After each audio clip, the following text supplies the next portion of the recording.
Hi guys, welcome back with me again in this channel. On today's tutorial, I'm gonna show you how you can use the batch trim feature for your edits in the Shotcut apps. So in here, I've already opened the Shotcut apps and you'll see at the top there is batch trim. So when you click on this, you can edit several videos at one time. So for example, I'm going to edit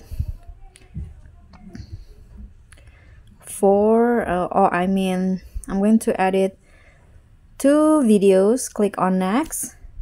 So by using the batch trim, you can batch edits, save time, you can create more.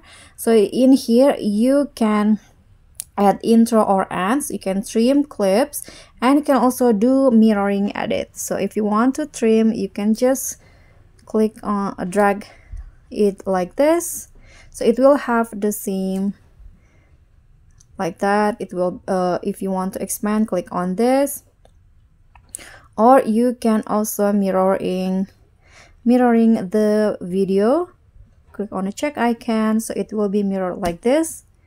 So you can save time by using the batch trim. So that's all from me. Thank you so much for watching. Don't forget to like, comment, and subscribe, and also click on thanks. Bye.